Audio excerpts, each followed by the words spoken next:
안녕하십니까.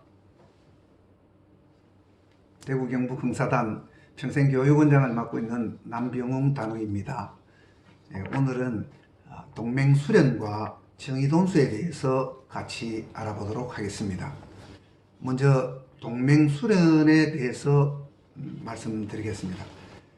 흥사단 약법 제2조의 목적이 나와 있는데요.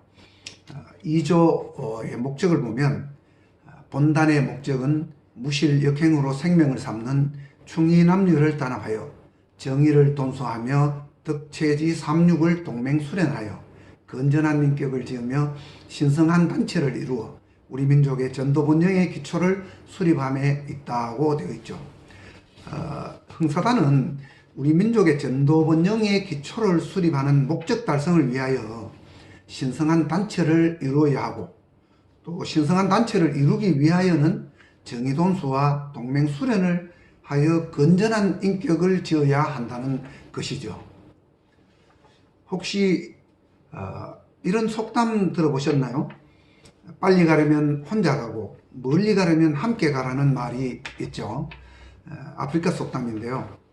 흥사단 단원은 평생 동지로 같이 활동할 것을 맹약하게 되죠. 그래서 평생을 흥사단 활동을 한다는 것은 멀리 가는 길입니다. 그래서 덕체지 삼육을 함께 수련하는 동맹수련이 필요합니다. 어느 은행의 카피에서 가치의 가치라는 말을 본 적이 있습니다. 이 가치의 가치라는 이 카피를 보면서 저는 흥사단의 동맹수련이라는 단어가 생각났습니다. 같이 하는 것에 더 가치가 있다는 뜻으로 함께 하자는 것인데요. 이 흥사단의 동맹수련도 단우들이 개인적으로 수련을 하지만 그래도 함께 같이 하는데 더 의의가 있고 가치가 있는 수련 방법이라고 할 수가 있습니다.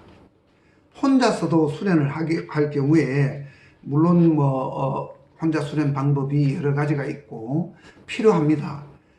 그렇지만 혼자서 하다 보면 어느 순간에 나태해지고 개인적인 의지와 생각이 나약해지기 쉽습니다. 그럴 때 다른 사람들이 옆에서 격려해주고 지지해주고 또 충고해주면 힘을 얻게 될 수가 있죠. 그래서 나와 같은 뜻을 가진 또 같은 마음을 가진 사람들의 존재를 의식하게 되고 함께 하게 된다면 우리가 같은 목적을 이루고자 하는 그런 큰 목표를 향해서 같이 격려하고 이끌어주면서 하게 된다면 성공률이 훨씬 높아지게 될 것입니다. 흥사단의 역사 속에서 동맹수련은 여러 가지로 나타나고 있습니다. 동맹독서, 동맹저축, 동맹체조, 동맹작업 이런 것들이 여러 가지가 있었는데요. 실천되고 왔습니다. 대구에서 지난달에 와이카 산악회 전국 산행이 있었습니다. 비설산에서 있었는데요. 이러한 와이카 산악회 조직이 각 지부마다 되어 있죠. 또 사회봉사단 활동도 있습니다. 와이카 산악회나 사회봉사단과 같은 이러한 지금까지 계속 이어져 오고 있는 이런 활동들은 대표적인 동맹수련 활동이라고 볼 수 있습니다. 특히 최근에 대구 경북지부에서는 동맹독서 아카데미를 운영하고 있습니다. 2기째인데요. 도산한 참호 평전으로 동맹독서를 하고 있는 것은 아주 동맹수련에 좋은 그 사례가 될 수 있습니다. 동맹수련을 이렇게 대면 활동으로 그동안 해오던 것이 방금 말씀드린 이 대구 경북지부의 동맹독서는 비대면 줌을 통해서 비대면 활동으로도 이렇게 하고 있습니다. 대면 활동이 아니면서도 떨어져 있으면서도 얼마든지 우리는 대구의 동맹 독서 프로그램처럼 비대면 공간에서도 이렇게 동지들이 한다는 그런 의식으로 동맹수련을 할 수가 있습니다. 지금 4차 산업혁명 시대에 메타버스 시대에 이러한 그 플랫폼을 활용을 해서 디지털 역량을 이렇게 강화하는 쪽으로 동맹수련도 시대에 맞게 좀 활동이 되었으면 하는 그런 것도 한번 생각해 보았습니다. 제 개인적으로는 50년 전에 고등학교 아카데미 활동을 했습니다. 그때 동맹수련 카드를 활용했던 기억이 납니다. 이 동맹수련 카드를 만들었는데요. 회원들이 거기에 잠자는 시간, 수면 시간, 공부 시간, 독서 시간, 흥사단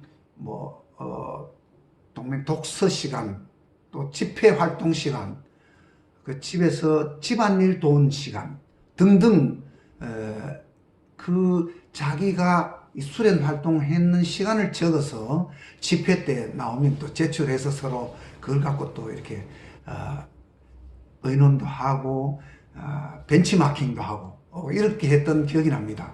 거기에서 그 다른 회원들의 사례를 보면서 나는 저 친구보다 더 잠을 더 많이 잤구나, 공부 시간이 부족했구나, 이런 걸 보면서 스스로 다짐을 하고 더 열심히 해야 되겠다는 동기부여도 받고 했던 기억이 납니다.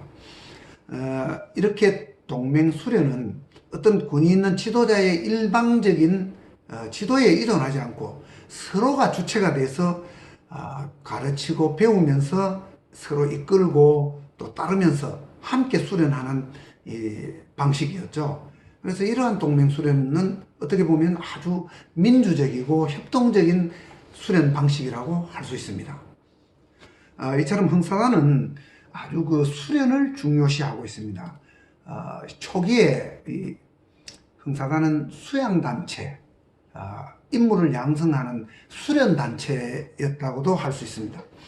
그렇게 수련을 중시하되 개별적 분산적으로 수련하지 않고 맹약을 통한 동맹수련을 강조하고 있습니다. 수련의 목표가 건전한 인격을 가진 자들을 조직화하여 바람직한 사회를 건설하기 위한 운동 역량을 축적하는 데 있기 때문입니다. 신성한 목적, 즉 바람직한 사회 건설을 달성하기 위해서 이념적으로 강하게 결속하는 것이 정의돈수라고 또 할 수 있습니다. 그러므로 흥사단의 정의돈수는 단우들끼리 단순히 친숙해진 것만을 의미하는 것만은 아니죠. 이념적인 목표를 상실하고 단순한 친밀에 머물게 되면 분파주의나 또 파벌주의, 영고주의에 빠질 위험도 있어요. 그래서 동맹수련과 정의돈수는 결과적으로 신성단결로 나타나게 됩니다. 그래서 흥사단의 모든 집회와 행사는 동맹수련의 장이기도 합니다. 동맹수련은 곧 흥사단의 목적을 실현하기 위한 수단이고 방법이죠.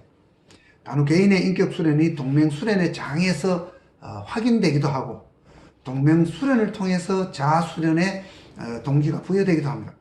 자신을 갈고 닦으면서 동지들과 더불어 신성한 단결을 이루어 우리 민족 사회에 헌신 봉사하기 위한 수련의 과정은 긴 시간에 걸쳐서 꾸준히 노력해야 하는 힘겨운 과정입니다.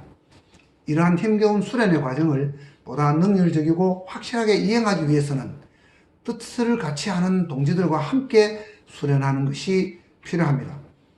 그러나 동맹수련은 동지들이 같은 장소에 함께 모여서 수련하는 것만을 의미하는 것은 아닙니다.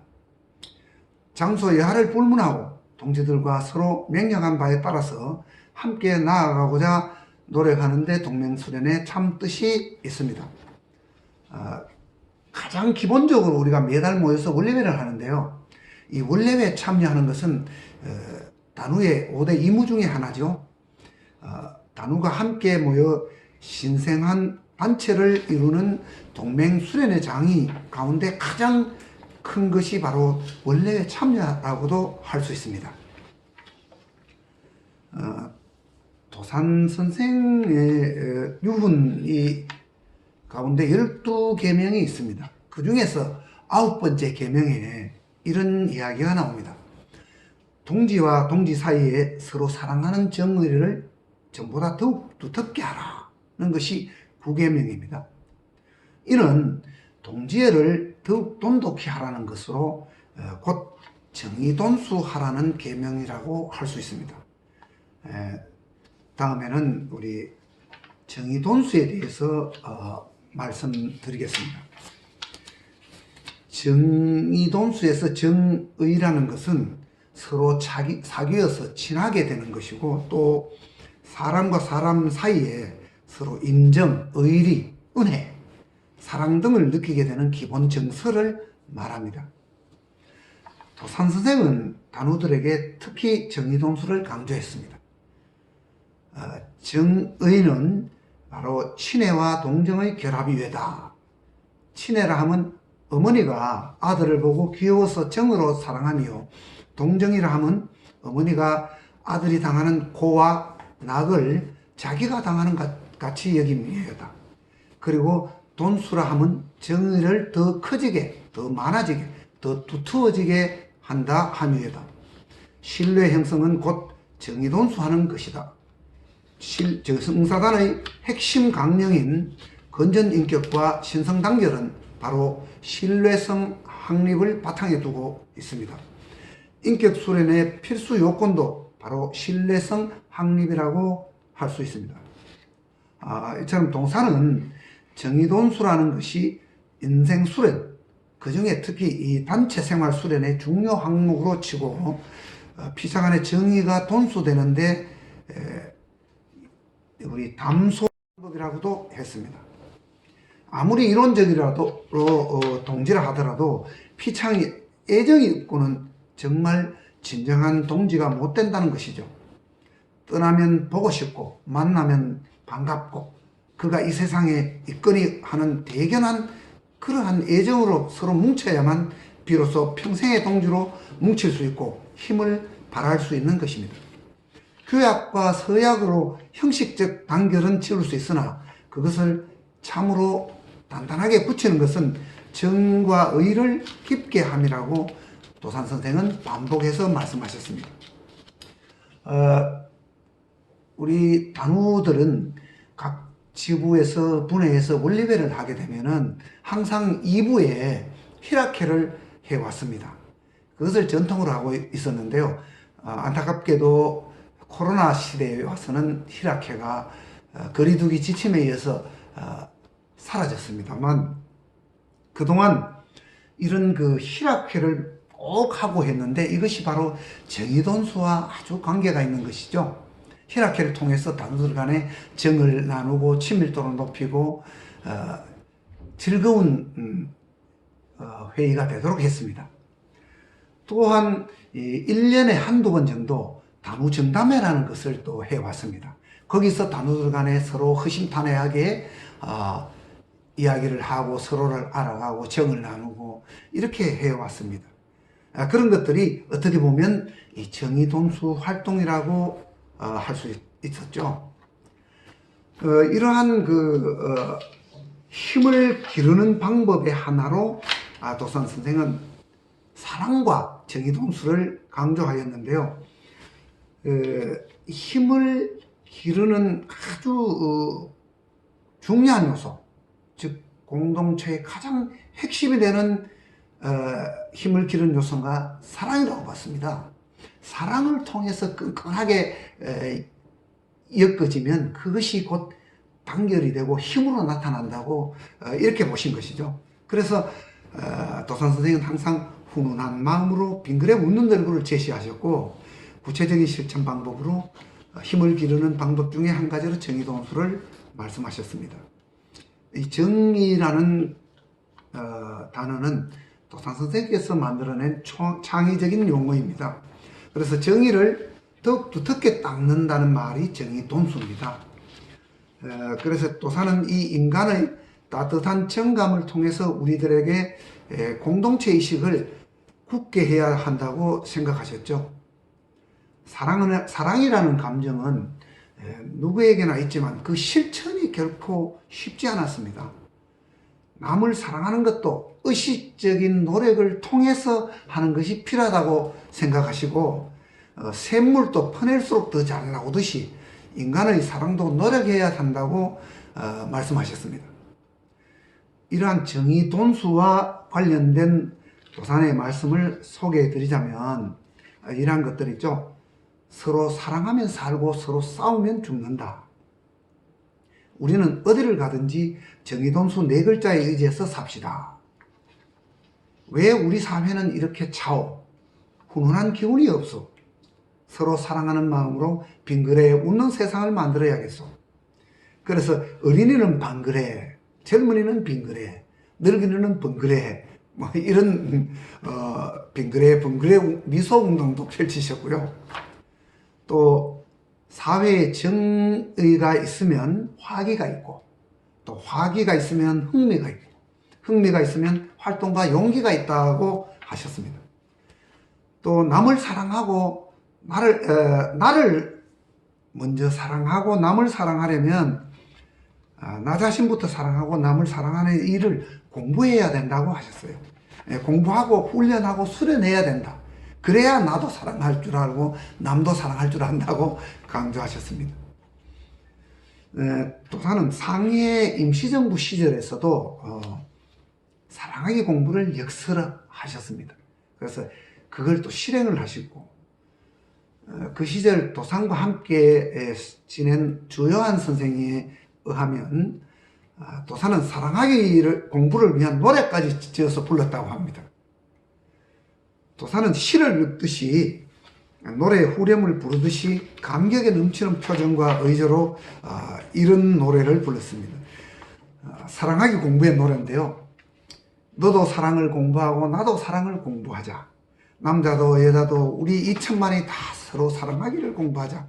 그래서 2천만 한민족은 서로 사랑하는 민족이 되자. 이걸 노래 이렇게 가락으로 불렀다고 하는데 제가 그 가락으로 흉내를 못 내서 죄송합니다.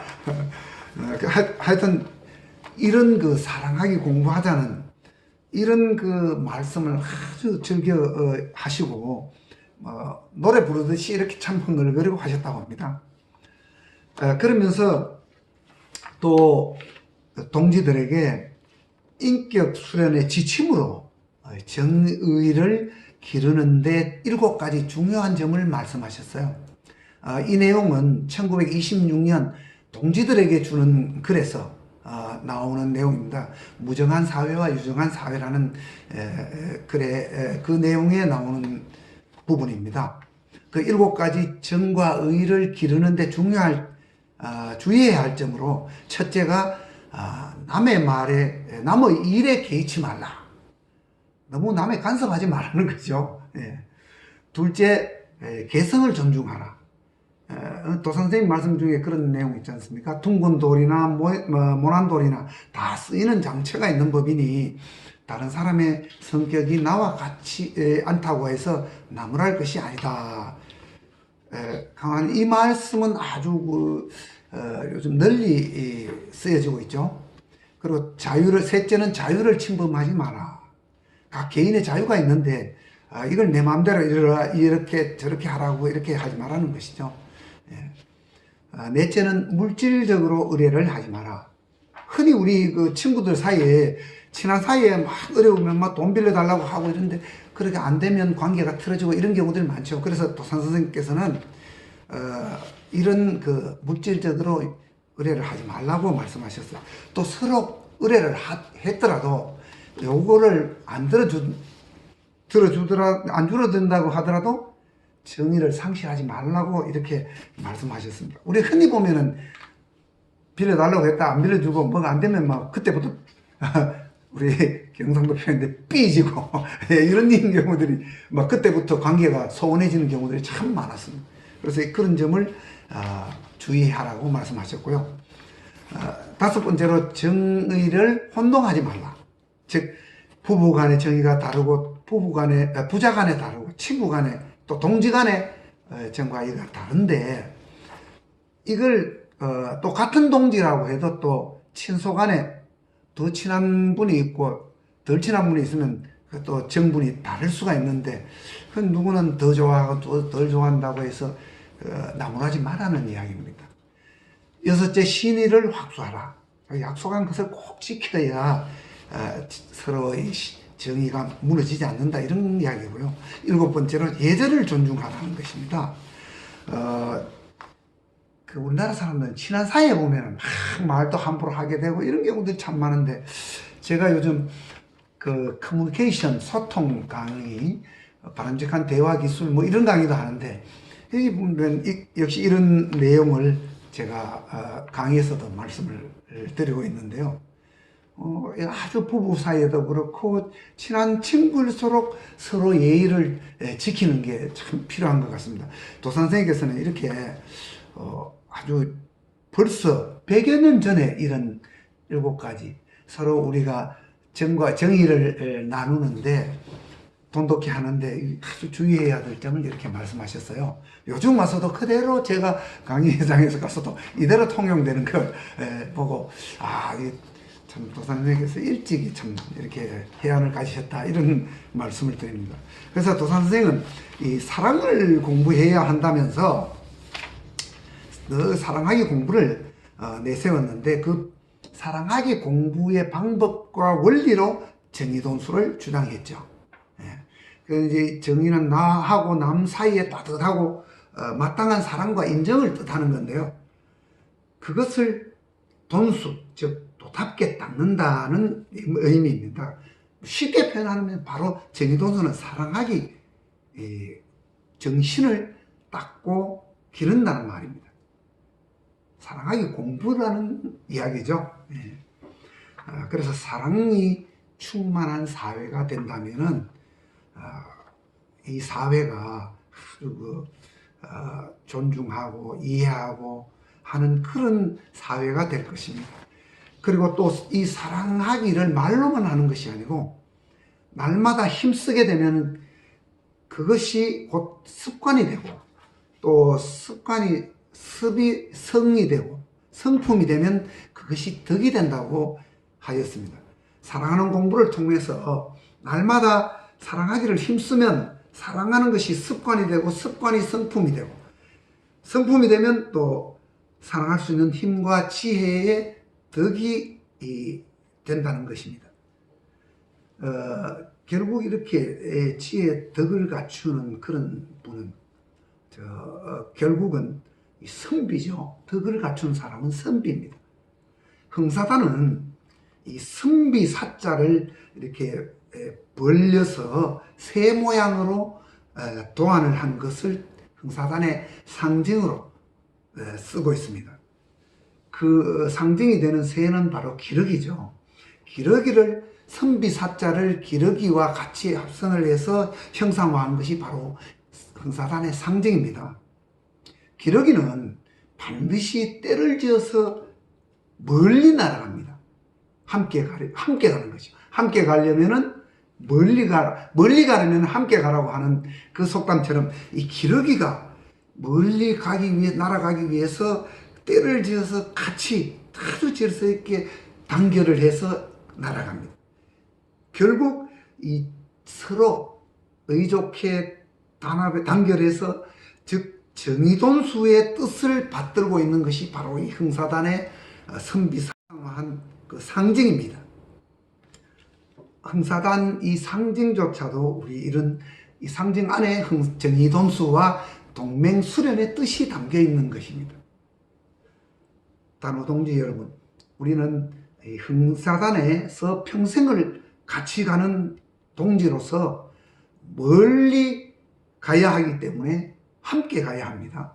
마치 기러기가 먼 길을 같이 떼져서 정을 나누면서 날아가는 것처럼, 우리 흥사단의 민족 전도 번영의 기초를 세우겠다는 목적 달성을 위하여 정의돈수를 통하여 동지애를 더욱 돈독히 하고 덕체지 삼육을 동맹수련하여 신성한 단결을 이루도록 우리 다 같이 힘을 모읍시다. 대단히 감사합니다.